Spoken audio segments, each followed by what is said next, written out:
All right, there was just no sound. I'm back now. Let's see if there's sound. So this is the live. I'm going to do doing some Q&A for the next 10 minutes, and just to share a little bit of some live coaching I just did. Can you guys hear me? For you that are live, can you hear me? Because I just lost you guys. Perfect, thank you. So just doing some Q&A. So if you got some questions, throw them in the chat, and I'll answer those questions. I just did some live coaching on my community page. I'm looking to add more value to you guys as much as possible. I want to see people get in the relationships that they want. I want to see people start the families that they want. And so I'm going to be doing more and more to help you with that. Part of that is I create a community page where I'm randomly going to do some live coaching. So if you want to experience working with me, what it's like to work with me, and how I do kind of like basically a taste of what coaching's like, so you can see kind of how I operate, then come and join the community page. The link's in my bio, and you can experience some live coaching and other stuff. So looking at some questions, go ahead and write your questions in the chat, and we will go ahead and have that conversation. Okay, so people can hear me, some people can't hear me. I'm not sure how to. Hello, Juliet. All right. Who's got some questions, relationship questions? I'm here for you. Let's see who wants to pop in.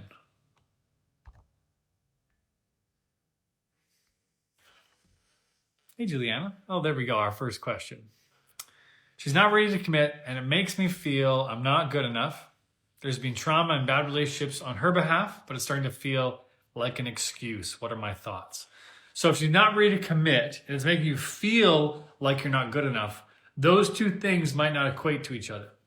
What I mean by that is some of our biggest challenges in relationships is we assign the meaning of what someone else does as if it's somehow personally a reflection of us. That is a very common thing, one of the hardest things to separate. This is also why I have a coaching program and not a coaching session, but this is a taste of it. So if you look at, she's not ready to commit, what I invite you to consider, that might have something to do with you, and it might have nothing to do with you. And so what I would start to do is I would ask some more questions about what commitment would look like to that person.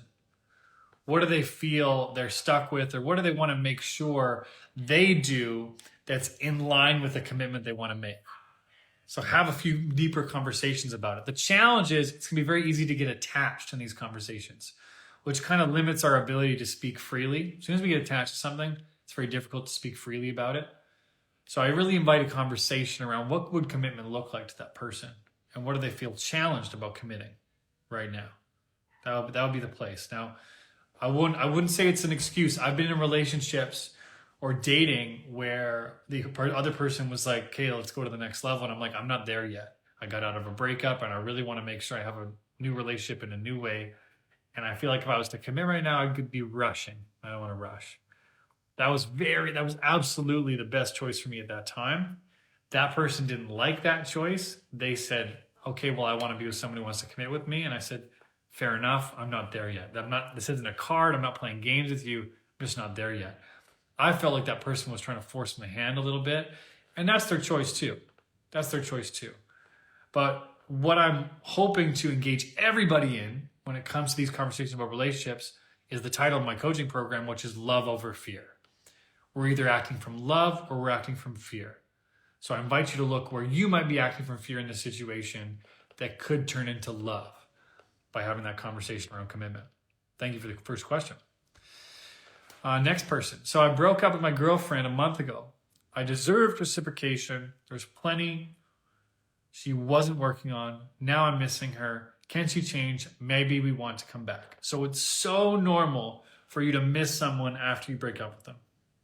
It's so normal, and it's so normal to them want to get back together just because you miss them.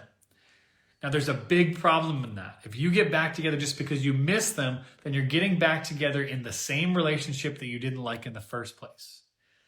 The only way I recommend people get back together is if they enter a new kind of relationship. But if you just want to get back together because you miss them, you're just trying to fill that feeling that you got right now. And so this is an amazing opportunity for development, because what you're doing is you're running from a feeling by wanting to get back together with them. You want to feel that. You want to feel the pain that you're feeling right now. You want to let yourself miss them. And I'm not saying you can't get back together with them, but if you get back together just because you miss them, it's countdown until you're in the same situation you were before. The relationship has to change. And this is speaking from someone who was engaged to his wife, my now wife, twice. Because we broke up while we were engaged for 5 months. It wasn't a break. It wasn't, I'll see you later. Let's see how things go. It was, we're done. It's over. And then we got back together and created a new relationship based off of the challenges that we were having. But I so badly wanted to get back together with her after the first month because I missed her. But I knew the reasons we broke up were valid. They were necessary. And so the thing about breakup, and I'm going to create a course, we're going to launch it probably October, but the thing about a breakup is often we're running from the feeling of being hurt or the feeling of loss. Now, our magical transformation is on the other side of feeling that and not running from it. So that'll be my invitation. Your job's to feel that. Don't worry about trying to figure out whether you should get back together or not. Focus on what's the feeling you're running from right now. Because if you can feel that, you will become more powerful than emotion rather than having that emotion have power over you. So thank you for that great question. Where to go to meet a new man? It's not location, it's who we're being. It's not location, it's who we're being. I'll say that a million different times. It's not location, it's who we're being. We want to blame locations. I think it's absolutely bullshit. Every single one of you that are like, LA this, New York that, Massachusetts, Chicago, Egypt, London, it's nonsense. It's bullshit. It is your limiting belief getting in the way. I live in Bali, in Indonesia. Many people say that this place is a terrible place to meet people. I met my wife here. Many people say that Vancouver is a terrible place to meet people. That's where I'm from. People get married there. They meet. It's bullshit. So if you know one person who's done something that goes against your limiting belief, then your limiting belief is simply a limiting belief. It's not the truth. But we so badly want to cling to something outside of ourselves to blame our circumstance. That's a losing battle every time. Haley asks, how do you differentiate avoidant attachment style with someone who's actually not interested? That is a great question. So I would focus less on their attachment style. If I was you guys, I wouldn't even be trying to figure out other people's attachment styles. I would not be doing that. It's all up here. That's too knowledge heavy rather than heart heavy. Where we flip the script a little bit. We used to feel and now we're all like getting in our head about stuff. And so it doesn't matter if they have avoidant attachment style or not. What I would ask is, are they actually interested? And I'd look like, are they demonstrating interest? Are they demonstrating interest? If they're not, then that's all you need to know. You know, part of the most valuable things that we can do is not talk to someone who's not listening. That's on us. So if you consistently approach someone, and I'm saying like we should approach people, like we should lean into that fear and be loving, be courageous instead. But sometimes we sit back and we wait for someone to show interest. I don't really agree with that. I think we should be more active about it. But if you've done that a few times and that person's not being interested in you in the way that you want, there's nothing for you to do. It's your responsibility to interrupt the behavior that isn't working. That's always our responsibility. So thank you for sharing that question, because easily I could see how you could justify the avoidant attachment style and go, oh, but they're avoidant, and next thing you know, you're tolerating maybe a little more than you really want to. Thank you for that great question, Haley. I got a coaching call starting in 5 minutes, so I'll go for another 1 or 2 questions. I can't seem to forget this situationship. If you're hung up on what a relationship coulda, shoulda, woulda been, you are going to feel pain. I've been there. It's a huge part of the reason why I got a relationship coach for myself in the first place. What's happening there is you're connected to an idea. You're not connected to reality. That's mainly what's tripping us up, by the way, in relationships, all of us, is being connected to an idea. This idea that if only, ...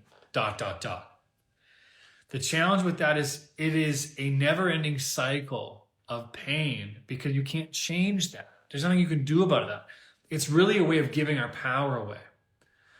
So where I invite you to look is where you can let yourself off the hook from being attached to something that you couldn't change. something that already happened. So what's going to be necessary there for you is an element of forgiveness. An element of, I forgive myself for the way I didn't show up but wanted to. I forgive them for anything that happened or didn't happen that could have impacted this relationship. You know why? Because it already happened. It already happened. And so when you're clinging to that past, it's just going to be dragged into your future, limiting it.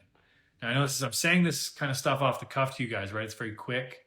It's very kind of surface level. This is why I have a coaching program. So if you're looking for more support, link in my bio to apply for a discovery call to see if coaching is a fit for you.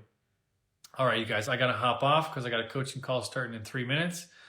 Love you so much for these questions. I'm going to do this more and more, hopefully about twice a week.